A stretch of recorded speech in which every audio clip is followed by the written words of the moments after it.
Hi, everybody. This says I'm live. I don't know if I'm live or not. It should be. Hope everybody had a good Thanksgiving weekend. I guess it's still technically going on, um, for another 7 hours and whatever it is, 7 hours and 6 minutes. So I figured what we would do is we would do some, you know, talk about the Mariners, talk about the off season, but also what I'm going to be doing, thanks to the good people of Simply Seattle, we're going to open some of these. And what these are on it official trading cards for the Washington Huskies. I know I'm a Mariner channel, but I am a Mariner fan, and I apologize for Cougar fans who are viewing this. Very close game. Not necessarily the best played game, but certainly a close game. And I hate what's happening to Washington State football, even though I'm not a Cougar fan per se. Like a lot of Cougars, have a lot of Cougars in my life. It's a weird thing to say, but you know what I mean, hopefully. So we will open these up. What I really like about these cards more than anything else, and I opened a couple of packs that I bought myself before I knew Simply Seattle was going to be sending me some, is that these are NIL and all 60% of the profits go to the players. Whereas I love Bowman University Chrome, it ain't close to 60% of the profits going to them. Not even kind of close to that amount. So I think that's pretty cool. Yeah, why don't we just open one while we're waiting? So what I'm going to do is I'm going to give these cards away to you guys. So we'll go over how we'll give them away, but all of these are going to go to you. What we'll do, I decided, is only 10% of packs have an autograph. So if we hit an autograph, that card will go to that person. If somebody gets if we don't get an autograph, we'll give just the whole pack away. If we hit an autograph, we'll give the pack away to somebody, but the auto will go to somebody else. So here's hoping. What's up, Ryan? Yeah, this is one of my favorites. Guess where I bought this hat? Simply Seattle. What's up, Dylan? I had a very good Thanksgiving. It was an odd Thanksgiving, I'll be honest with you. It was the first one without mom. That was tough, but it helped to have grandma. It helped to have my sister, her family, my uncle. We all got through it together, but I hope you had a good Thanksgiving as well. It's one of my favorite holidays. Food's good. We had a smoked turkey. My cousin brought a Kentucky fried turkey, which was okay. I liked it. It was nice of him to do. Lots of good food. Hope everyone really did have a good holiday. All right, so let's open one up. And again, you can look back on the video or yada, yada, yada to see what's going to happen. So this is how the packs come, just like that. And I'll just go through the cards as we're doing it. Hopefully the Mariners start making some move for no kidding, Justin. It's been a disappointing start to the offseason. Now, it's been a slow start to the offseason. Let's just be honest. The only real big move, unless you're counting the trade, is Austin or Aaron Nola re-signing with the Phillies. And I had my doubts he was going anywhere else. All right. I love that smell. All right. So, I think we got an autograph. Nope, we didn't. I lied to you. I was just had the cards the wrong way. So every pack has these blackouts, and I think those look sick. Isn't that a pretty card? Rangelo Ravello does not move my meter. Yeah. Isn't that an awesome looking card? That's of Josh Cuevas. And then they have two kind of like, I guess they're called gold pieces. This is Dominic Hampton. You had a tough game yesterday, buddy. But they ultimately won. Giles Jackson, who's being redshirted, but a nice little player. And then, I'll just go Zion, Will Dixon, Vincent Holmes, who's a 5-star recruit, Tybo, who is played well as a freshman, and then a bunch of if there's something fancy here that shows up, that would be Carson Bruner. He had a really nice game. And Alex Johnson. So, yeah, they're nice-looking cards, I think. They have this is not exactly the most expensive product in the world. Considering the moves they made so far, do we actually want to see more? Seems like they're set on dumping as much alarm as they can. I mean, yeah.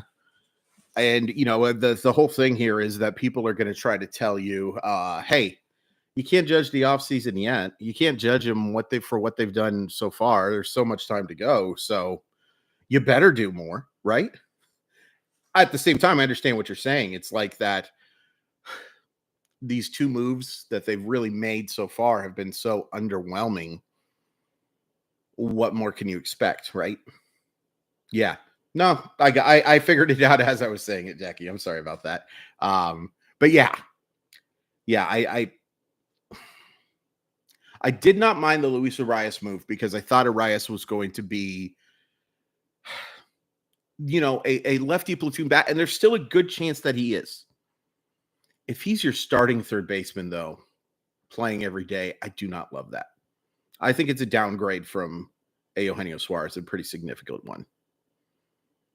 I still think Justin Turner makes a lot of sense for Seattle. I'm not sure Seattle makes sense for Justin Turner, but I'd love to have him. I think Justin Turner makes some sense. Right-handed bat, doesn't strike out a ton, kind of does what they want him to do. More of a designated hitter at this point than a guy that I want playing third base too often. But he makes some sense. As the designated hitter, I think I would really like that. The more I think about it, the more I would really like JD Martinez to be on this team. And with the assumption that Shohei Ohtani will be the designated hitter for the Dodgers, JD Martinez to Seattle might make some sense. Might make a lot of sense. Middle of the order hitter was really good last year. Temporary insurance for France at first base until Denmark. Yeah, that makes sense. Saw some people today talking about trading for Eloy Jimenez. What are your thoughts on that? I'd love it. I still think there's a lot to come from Eloy Jimenez. I can't say I hate the fact that his contract is very fair.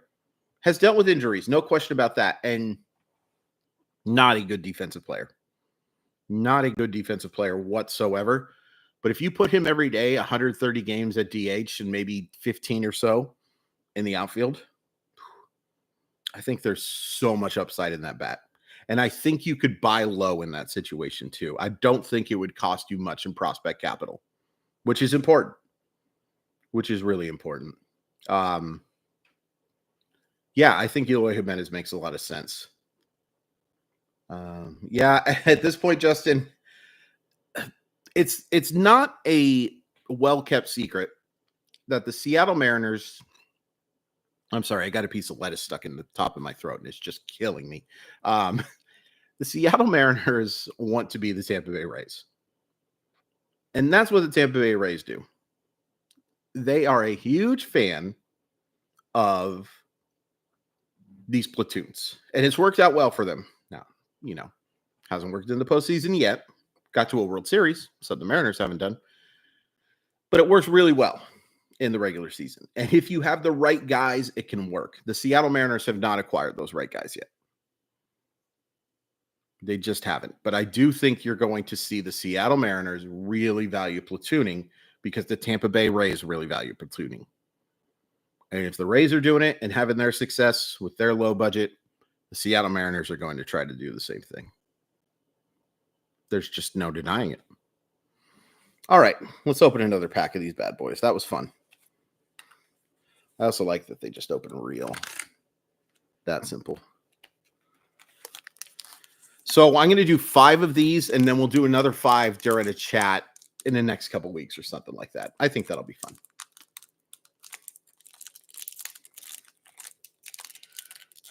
All the thing I said about how easy it was to open, of course. All right.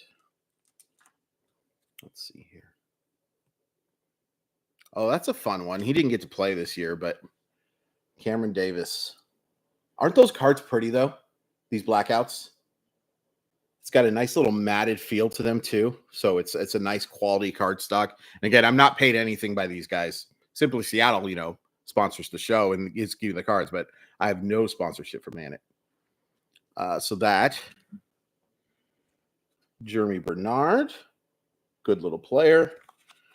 And Jalen Polk, boy, I don't know how many of you are Husky fans. I feel bad for that dude.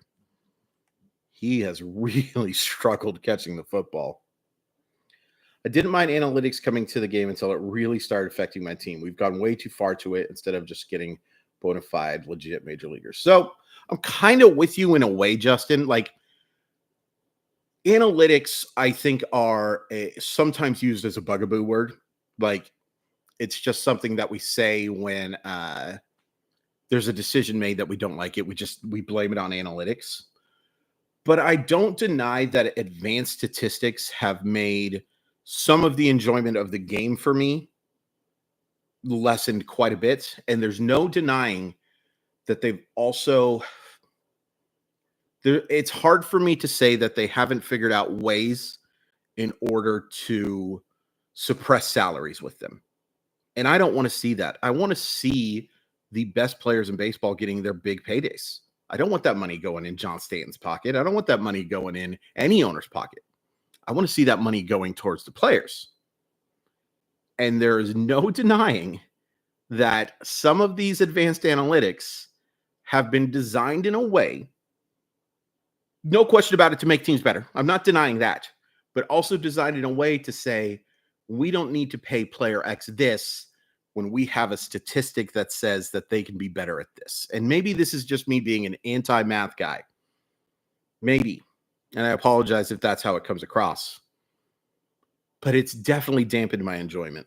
Let's look through here and see if there's anybody really worth mentioning. Troy Petts, Sam Peacock, Quentin Moore, Leroy Bryant, Jake Parnigan, Jack McAllister. We love punters.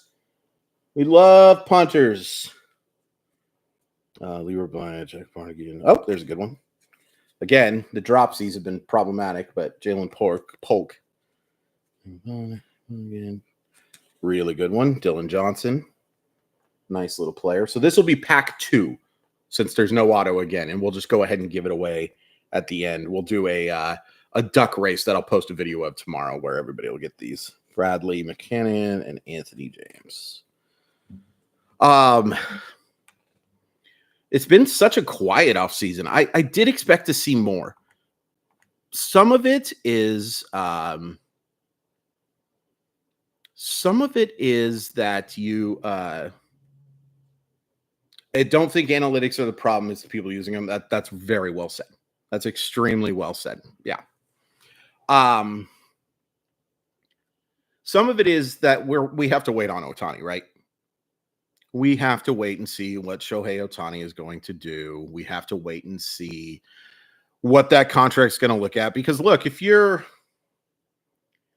Cody Bellinger, if you're Matt Chapman, I know you aren't similar in skill to this guy, but they're the next best things, right? Don't you got to wait and see what the market sets for Ohtani? Because you are the big free agents in that class, right? So unless you've got an insane figure in your head that they just hit him, you kind of have to wait for Ohtani. And I think that's kind of true for pitchers with Yamamoto a little bit. Maybe Blake Snell more than Yamamoto. I think Yamamoto is the best pitcher on the market. All due respect to Blake Snell, who I would love the Seattle Mariners to sign. And I think Blake Snell would love to sign with the Seattle Mariners. I heard reports about that for a long, long, long time. But you kind of have to wait for those guys to sign before, making your move. Nola being the exception. And honestly, I think Aaron Nola just didn't want to be anywhere but Philadelphia. No way. Because at that AAV, he definitely, in the years too, I think he could have gotten a lot better from Atlanta. He could have gotten better from a few other organizations, maybe St. Louis. In my opinion, analytics are helpful in determining bad luck versus poor performance. Supplemental tools, but not the only factor. I think that's fair. I mean, sometimes I think analytics get used as an excuse for poor results. No question about that. But yeah, supplemental tools for sure. For sure. A very good supplemental tool and an important supplemental tool. I mean, there are statistics that the Seattle Mariners have and every Major League Baseball team has that they will never share with us. Ever. Ever, ever, ever. They have a bunch of advanced metrics. They have very smart people working for them that are coming up with stats that we'll never know.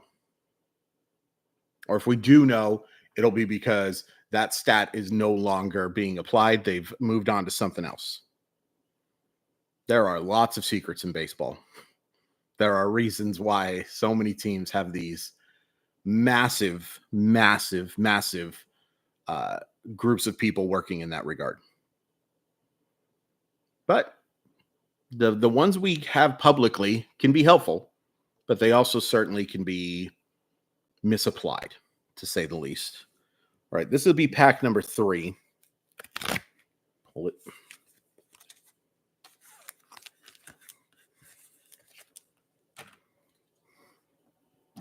I'd never heard of this company before these cards came out, but very nice of them and very nice of Simply Seattle to provide this, and we'll get some good stuff. Hopefully we get an auto, man. Hopefully we get an auto. If not, we'll definitely get it the next time, I think. Oh, boy. Look at that. Look at that card. Is that not flippin' gorgeous? Michael Penix Jr. So whoever gets the third pack is going to be very happy, because that's perfection right there. That's gorgeous, man. It's a little off center, left to right, like with the image. But, like, isn't that pretty? Somebody acknowledge how pretty that is in the chat, dang it. Will Nixon did not have a very good pocket count. And Javon Parker, a nice little rotation player. Man, I'm jealous of that Penix. I opened a couple myself, and I got a Tupawali and a Giles Jackson. But that's his. Jalen McMillan. Thank you, guys. Dominic Hampton again. Devin Culp. Daniel Legata. Oh, there's a fun one, because I think he might be their quarterback next year. Austin Mack. Return Austin Mack once again. Asa Turner, who they've kind of missed here over the last couple of weeks. But that's a cool card. That Michael Penix, man. I might have to try, whoever wins it, I might have to buy you out. I'm going to go ahead and quickly promote this thing again. Profile.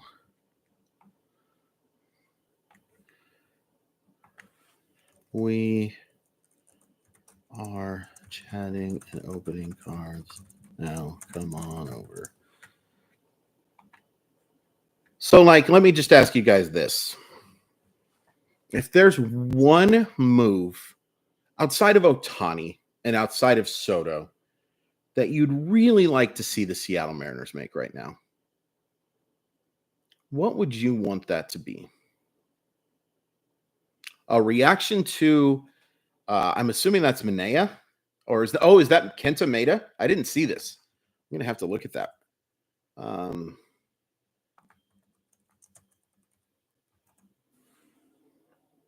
Oh, yeah. 12 minutes ago, Jeff Passan reports that Kenta Maeda and the Detroit Tigers are in agreement on a 2-year, $24 million contract. I think that's a fantastic move for the Tigers. He's not an ace. He was just a couple of years ago in that discussion, but he's a mid-rotation guy now. But he's a good mid-rotation guy with the upside to be a little bit better still. I think that's a fantastic signing, a fantastic price point for him, to get that $12 million, and certainly not something, look, the Tigers would be fine if they gave him 2 years, $44 million. But I think that's a great move. They've been needing mid-rotation arms, and that's a perfect mid-rotation arm for them. Do I have any insights on how the Mariners feel about Jerry? Seinfeld, the show's been off the air for a long time. I don't know. Um, everything I have is hindsight, Ryan, and everything to everybody else listening. I don't think that he is necessarily a player's GM. I did hear that quite a few players were upset about the Geno trade. That will not be popular in the clubhouse. I don't think it matters, but I don't think it matters maybe as much as people think. You know, like you don't have to be liked, you have to be respected, right? And you have to have trust. And a couple of years ago, I think the Mariners didn't have a whole heck of a lot of trust in that organization. I think it's getting a little bit better. I think Hollander has made a big difference in that regard. So, to answer your question, not really. I don't have a whole heck of a lot of insight other than what people have heard. I don't think he's like the most hated guy. I know some GMs who are hated. I know some front offices that are hated. I don't think it's that. But I don't think it's necessarily like the strongest relationship either. Let's see some of the answers to this. Trade for Luis Robert Jr. He's one of the few guys that moved Gilbert prospects for. Fair. I would love Luis Robert. He's such a good player. So much upside. I think watching him and Julio play next to each other would be excuse me. I think it would be amazing. My original answer had been Yandy Diaz, but they doubt they move on from both Francis Suarez, probably Miller or Wu for Brendan Donovan. I don't know how well Brendan Donovan fits for me. I don't hate it, though. I don't hate it. The Fernando Tatis stuff, Justin, I think is interesting. And just because I've heard a couple of fans bring up that they would like to make a trade for Tatis, I would love it. I think he has the highest upside of any player in baseball, and that includes my sweet, sweet Julio. That includes Ronald Acuna. Heck, Shohei Ohtani is probably the exception, and he doesn't even count to me. You know what I mean? But what Tatis has done at such a young age, I know there's the steroid suspension. I know there's the injuries. I've never seen like a more talented player. Shohei Ohtani is the best player I've seen because he's applied it. But we've certainly seen Fernando Tatis apply his skills too. If he was truly on the market, oh man, I would be willing to move whatever I needed to do to get him.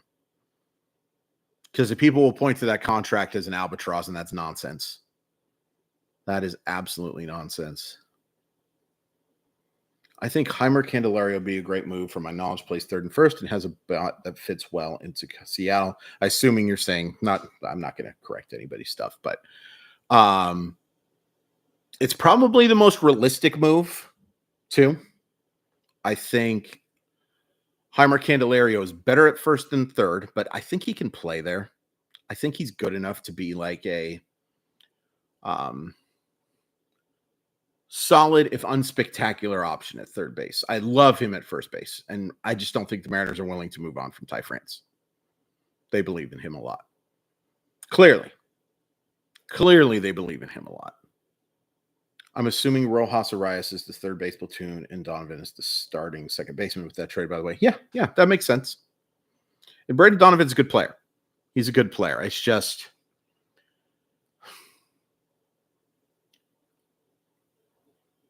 I don't know what his upside is. Contract is very team friendly for the next 5 years on Tatis. Then it gets big, but that's only big in today's. Yeah, that's the other thing people have to get in there through their skulls on this stuff, man, is that 25 million or 30 million today is not 25, 30 million in 2028, 2029. That's just not, it's not how that works.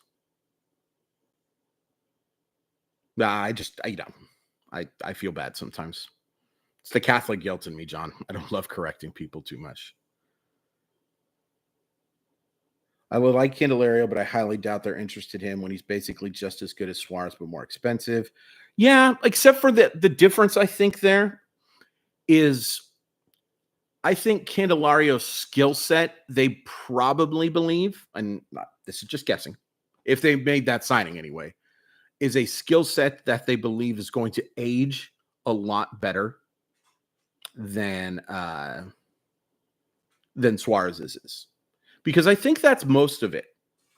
It's not so much that they were so disappointed in Suarez, and I'm sure they were, and they probably should have been.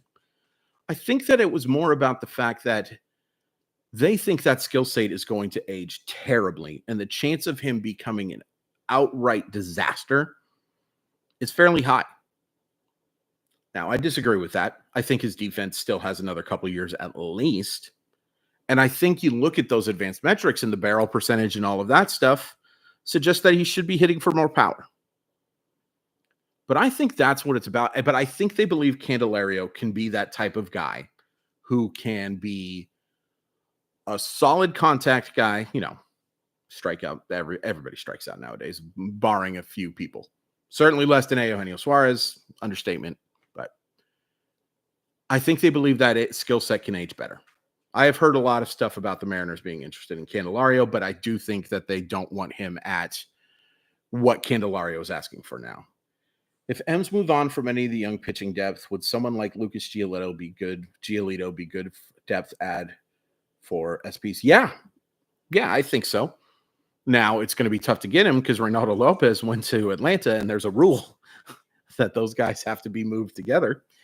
No, if assuming Giolito would be willing to do a 1 or 2 year deal, and look, if they truly believed in Giolito, whatever, but I think it's going to take that kind of a reclamation project almost because of how bad he was for both the Angels and the Guardians. You are forgiven if you forgot he finished the year with the Guardians, by the way, because I kind of forgot about it. He has upside. He has had a track record of success. I don't think he's anything more than a back-end starter at this point, but yeah, I'd be willing to make a move like that. That's probably the type of move you make if you trade someone like Marco Gonzalez more than trading Brian Wu or Bryce Miller. If that makes sense. I hope it does. All right. 2 more packs to go or 1 more pack to go? 2 more packs to go. So this will be pack 4. And I have separated these. And yeah. Let's see that auto. Again, only 10% of the packs in these have autos. We got 10 packs. The logic says that we'll have another one, but another pretty card. That's Asa Turner. I love these blackout cards. I'll probably work on getting the full set of blackout cards. And then the 2 gold. That's a really good one. Romo Dunze. I think he's the best wide receiver in college football, all due respect to Marvin Harrison Jr. I'm biased, though. And Jeremy Bernard. Let's see. Anybody else good in here? Hatchet, Jalen Green, Jalen Polk, Boston, Devon Banks. We got 2 blackouts in this one. That's fun. It's another Cam Davis. So the second pack will have 2 blackouts. So that's a nice little one. These all have been pretty good, but Odunze does some nice shiftings to just make, he's very good. I get Marvin Harrison Jr. is going to be the first one, in part because he's going to test off the flipping scales. I'm going to be really curious to see how Odunze tests. But I just love him. I'm going to miss him and Penix. I've been a Husky fan my entire life. And by the way, anybody who tries to tell you that you can't root for a college football team because you didn't go to the school is nuts and maybe stupid.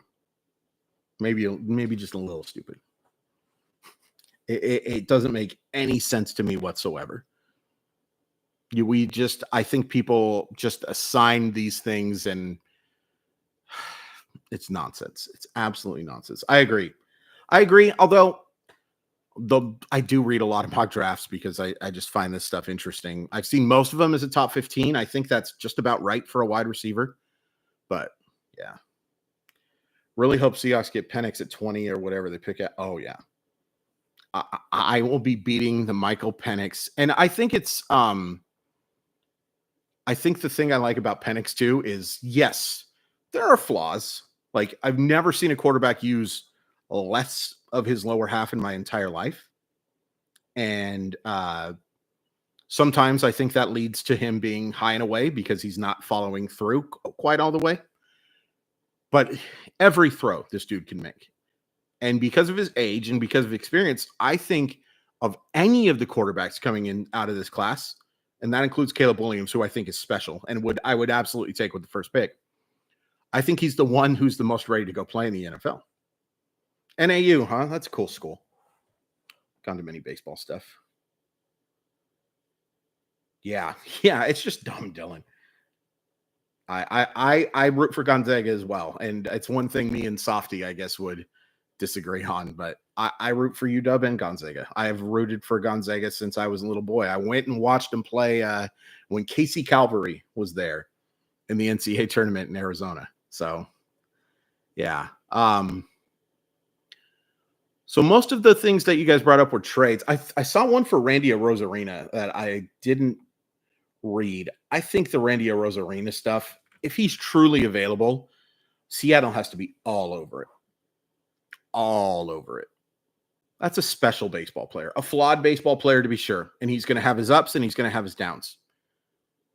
But there's such a great track record here at such a young age too. And again, you pair an outfielder, and that's why the Soto trade, by the way, I have a confession to make to everybody. I meant to say Bryce Miller when I said George Kirby. Oops. And I kept going, and look, I personally, Chris Crawford, would be willing to do it because I do believe the Mariners can sign Juan Soto to a long-term contract. But my original plan was to say Bryce Miller and Logan Gilbert. I didn't. That's on me. How I will own it, though. I will definitely own it. I don't do any editing of my videos, as you guys well know. I can hit the pause button. That's it. But I did mean to say Bryce Miller. Anyway, that's why I want to trade for somebody like Soto. That's why I want to trade for somebody like Robert. That's why I want to trade for somebody like a Arozarena. I want to pair that special outfielder. And yes, if there's a chance that Kelenic can be that guy too. But I'd be willing to move Kelenic in these moves as much as I like him. You're hoping Kelenic can be what these guys are. You're certainly not hoping they can be better at this point, right? You can't be hoping that they're going to be better, that Kelenic is going to be better than Soto or a Arozarena or Robert. Not in that order.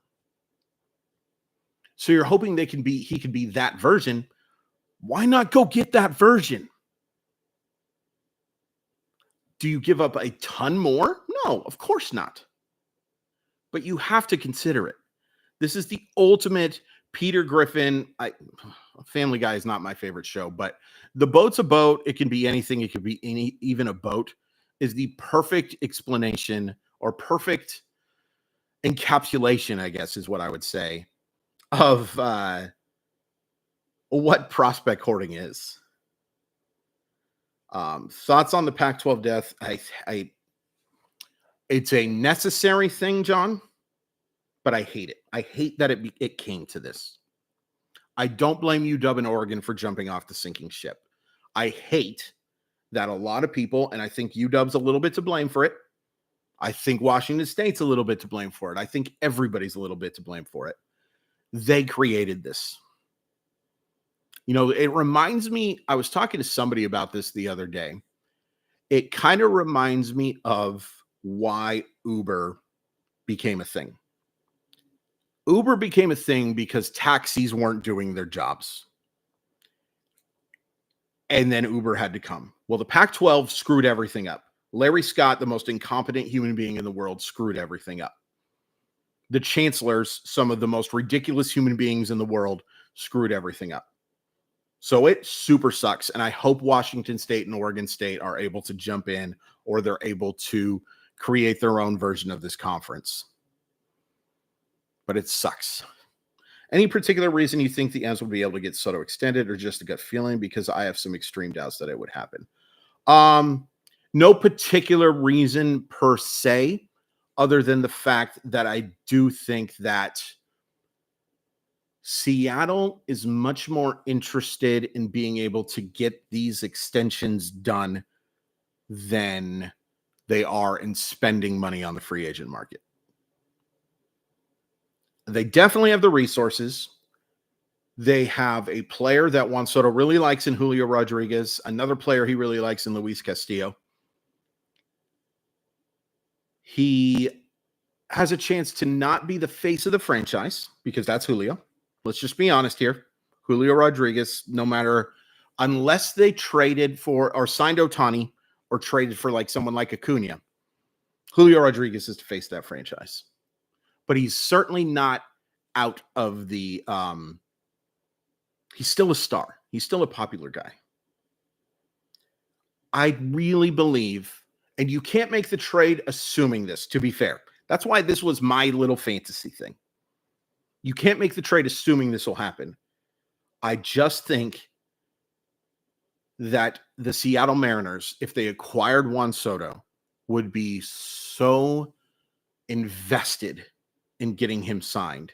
And it's a weird thing to say, but they got it done with Castillo. They got it done with Julio. The only one I'm really not confident in them ever getting done is Big Dumper. And it's because I think Big Dumper is going to want to go play on the East Coast someday. Hope I'm wrong. I hope he's a Mariner for life. It's probably a combination of a gut feeling and some stuff just making sense in my head and heart. Are the Mariners so intent on not moving Harry Ford because they foresee Cal not extending here? That's funny. I didn't see this question before I started talking. Because the whole Boras front office mutual hatred. They really like Harry Ford. I think they still view Harry Ford as the top prospect in the system. I disagree. But there's probably something to that, knowing that he could be their starting catcher next year if they had to. I don't think it's necessarily the reason that they haven't moved him. I think it's more about the fact that they just really like Harry Ford. But there's probably something to that. And I don't think it's the whole Scott Boras front office thing, actually. I think it's Scott Boras would have had Big Dumper hit the market for anybody. The interest in Cal Raleigh as a free agent, assuming he continues this ascent, is going to be massive. He's going to get one of the biggest catcher paydays of all time, if maybe not the biggest catcher payday of all time. People love him. They love the power. They love the fact that he draws walks, and they love the defense. And then they love just the guy. Cal Raleigh is going to get a massive payday. My fear is it won't be from the Seattle Mariners. All right, let's do this last pack. No auto yet. May not get one. You know, there's no guarantee. But we did get that sick Penix. And that was awesome. All right, what do we got? Just looking to see if it looks any different than the other packs. Not so far. You think there's a chance the M's are quietly tanking on 2024 in the hopes they compete in 2025 when the prospects are coming up? Quiet tanking would be the right word to use if I thought they were, but I don't think so. I think they're still pretty interested in winning. Ooh, no auto. I don't think so anyway. That's a bummer. Can you hear the dog snoring, by the way, in the background? That's Maggie. She is so fat, which is hypocritical for me to say. Alamulu Ale. That is a big boy. But those cards are just so pretty. Hey, Michael Penix. That's a pretty card, too. And Jeremy Bernard. Anything else in here? Will Nixon. This guy's probably a first-round pick. Troy Fontenot, really good player. There's an Adunze. This is a nice pack. Let's see. Elijah Jacket. Dylan Morris. Washington Huskies, if this is your starting quarterback next year, I quit. Sorry, Dylan Morris. And very sorry if you're sponsored by Simply Seattle. But all right. So those were the 5 packs. So what I'm going to ask is everybody who's watching the video right now, drop a 1.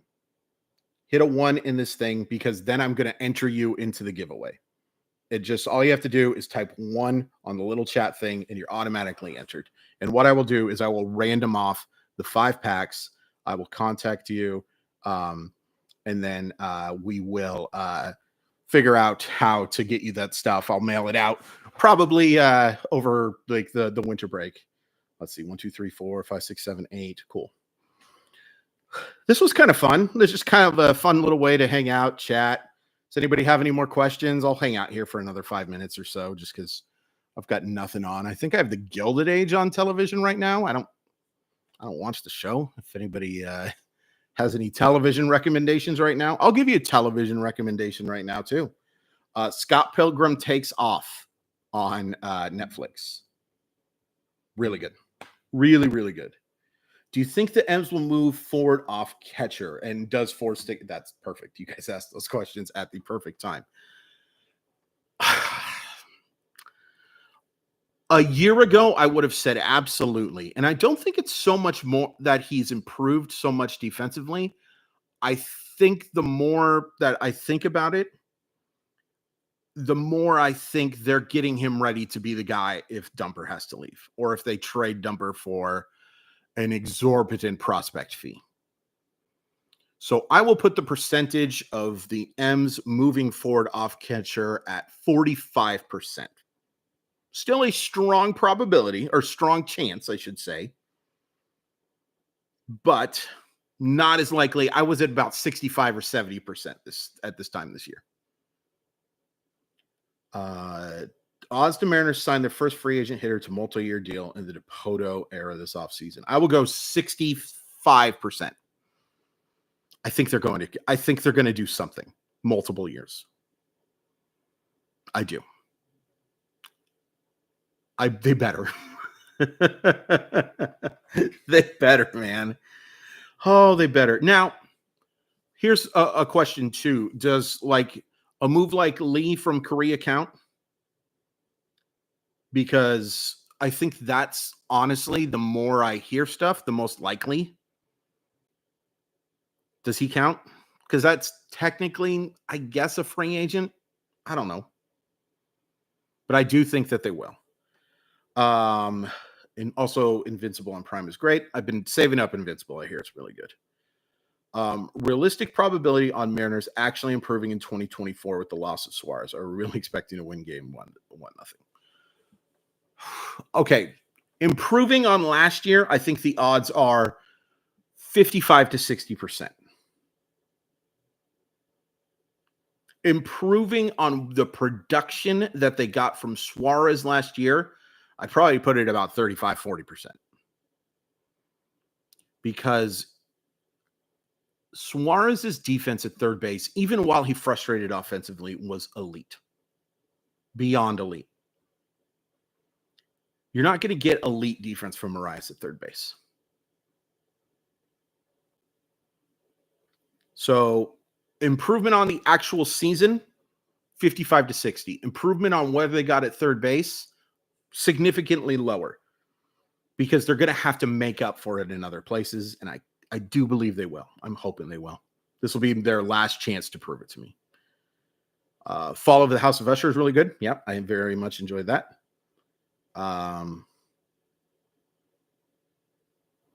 Yeah, Vegas did hit the over-under in those last year. I'm going to be very curious to see what the over-under this year is. In part because that division is good. It's not, especially the two teams ahead of them. Texas and Houston ain't going anywhere. I will guess Vegas sets the over-under on the Seattle Mariners, assuming they don't add a significant superstar, 85 games. Yeah, Lee's a really good player, in my amateur yet people have paid me to talk about it opinion. It's not a superstar skill set, but everything is good enough for him to be a well above average regular. I think he would be an excellent get.